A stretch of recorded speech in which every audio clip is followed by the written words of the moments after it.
Welcome back, everyone. Ready for another deep dive? Always. What have you got for us this time? Well, this one takes us right to the heart of a mystery, one that's been unsolved for decades. Oh, I love those. Let's hear it. We're heading to Keddie. Keddie. Yeah, Keddie, California. Okay. Small mountain town. It's 1981. And, well, everything seems pretty peaceful, like idyllic almost. But then, on one night in April, that peace is just totally shattered. Leaves behind a whole bunch of questions and a mystery that just won't let go of this town. So what happened? What kind of mystery are we talking about? Murders. The Keddie murders. Murders. Okay, yeah. Those always leave a mark. What makes this one so special, though? What's got you hooked? It's just, the whole thing is shrouded in this, unsettling mystery, even after all these years. It's the kind of story that gets under your skin. I can see that. So who are our players in this mountain town tragedy? Right at the center, you've got the Sharp family. Sue, the mom. She's a single mom looking for, a fresh start maybe. Yeah. And she brings her 5 kids to Keddie. John, Sheila, Tina, Rick, and Greg. 5 kids. Wow. Yeah, fresh start. That's what they were hoping for. Yeah, a new beginning. But it all went very wrong. What happened? Well, that's just it. It's like, how? Why? Everything about it is just strange. On the morning of April 12th, 1981, the oldest daughter, Sheila, she comes back home. Okay. She spent the night at a friend's. And she makes a horrifying discovery. Oh, no. Her mom, Sue, her brother John, and John's friend Dana Wingate, they were all dead Yeah. in the living room. Brutally murdered. Oh, God. How bad are we talking? Bad. They were bound, stabbed, bludgeoned. Oh, my God. And to make things even more disturbing, Sue was found partially nude. Partially nude. Yeah. Okay, so we've got a multiple homicide, a lot of violence, and the mother is partially clothed. That definitely throws a wrench in things. Could be personal, maybe sexually motivated. Hard to say at this point. Right. It just adds this whole other layer to the whole thing. Sure does. So what about the other kids? Where were they during all of this? That's another piece of the puzzle that just doesn't quite fit. 3 of the kids, Rick, Greg, and a friend who was staying over, Justin Smart, they were found in a separate bedroom, totally unharmed. Unharmed. Wow. Okay, now that is strange. Why them? Why were they spared? Did the killer know them? Was it intentional? So many questions. Right. You can't help but wonder what was going through their minds. They were just huddled there while this awful, awful thing was happening, just feet away. It's hard to even fathom. To be so young and to witness, to be so close to, God, it's just heartbreaking. It is. And to top it off, the initial investigation, it was a mess. Lack of evidence, no clear motive, no witnesses. It was like a scene from a nightmare. A nightmare with no explanation. Yeah, it's tough. So no leads at all. There was one thing, a hammer, A hammer. believed to be the murder weapon, and it went missing from the home of Justin Smart's stepfather. Justin, the friend who was staying over. Yeah, that's right. Okay, so the missing hammer, that throws a whole new light on things, right? Puts suspicion right on the stepfather. Exactly. And then there's Justin himself. He kept changing his story about what he saw that night. He even said that he saw Sue with 2 men. He saw Sue with 2 men on the night of the murder. Yeah, but he said it was like a dream. A dream. Oh, come on. Was he telling the truth? Was he just confused, traumatized? Or was there something more to it? I mean, come on. A kid witnesses a horrific scene like that. It's bound to mess with his head. It's possible. But the investigators, they decided to have an amateur sketch artist make composite sketches of the suspects. An amateur based on a child's dreamlike recollection? That's risky. It was, and people have questioned that decision ever since. Uh-huh. Did it allow the real killers to just disappear? It's possible, right? Especially back then, DNA analysis wasn't really a thing, so they relied heavily on eyewitness accounts and physical evidence, and in this case, well, they had neither. Exactly. And then the theories started. Some people talked about a ritualistic killing, others about drugs, because, there were rumors about drug activity in the area, and some thought it was personal, a revenge thing. So, a lot of speculation, but no real direction. Exactly. And the sheriff at the time, he dismissed all the theories. Nobody knew what to think. So, a dead end. It seemed like it. Until 3 years later, 3 years later, what happened? they found Tina, Tina. Sue's 12-year-old daughter. Remember, she was missing. Oh, right. They found her. Yeah, 62 miles away from Keddie. Oh, God. So she was taken. And then, It seems so. yeah. But the really strange part is they found her because of an anonymous phone call. Somebody called and told them exactly where she was. Hold on, someone knew where she was all this time. Yeah. Why didn't they come forward sooner? Why wait 3 years? And why remain anonymous? What was their angle? That's the million-dollar question, isn't it? Was it guilt? A desire to taunt the authorities? Yeah. Or maybe something else entirely? Chilling. Absolutely chilling. It gets even more complicated.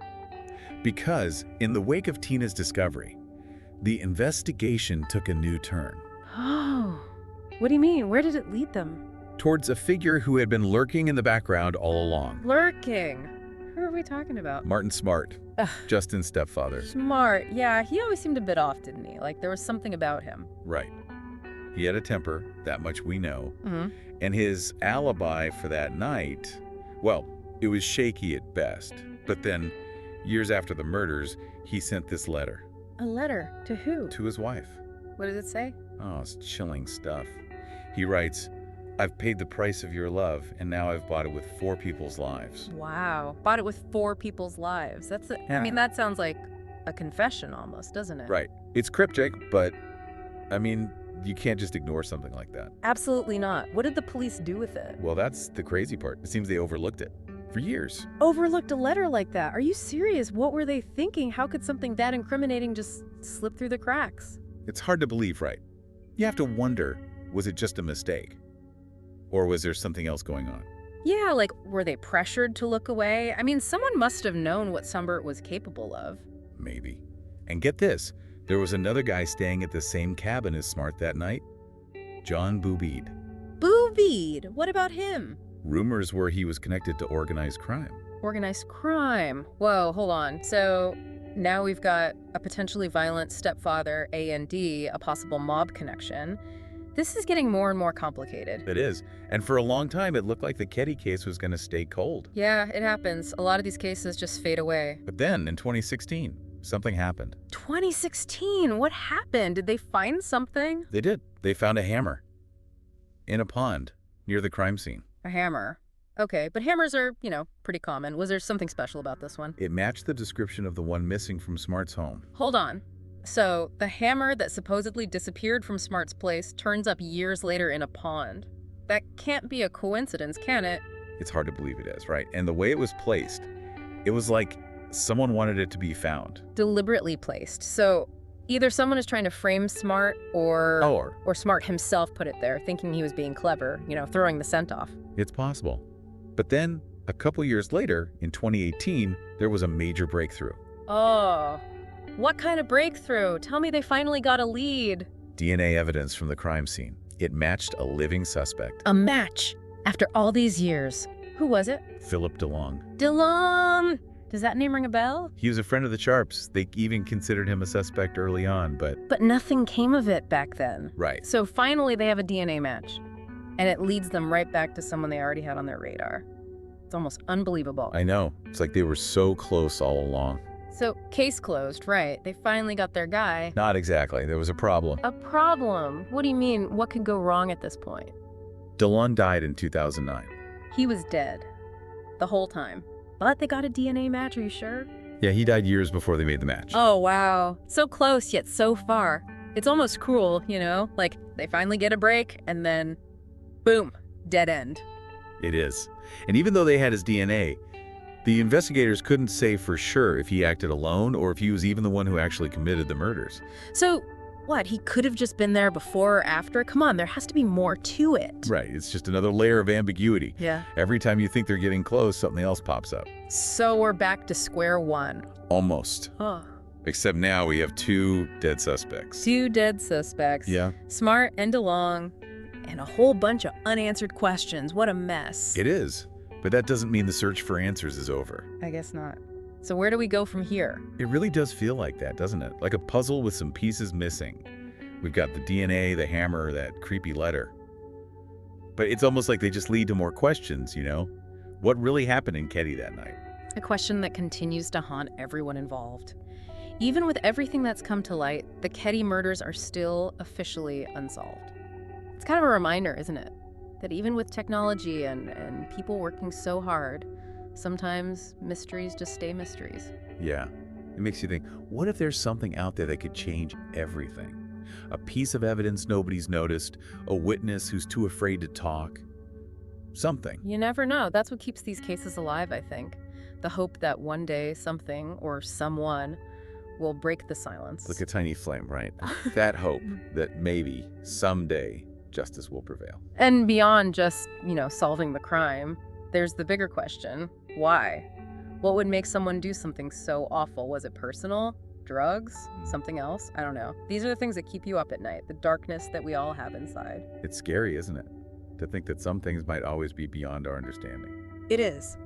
But, if anything, the Keddie case shows us that we can't let our guard down.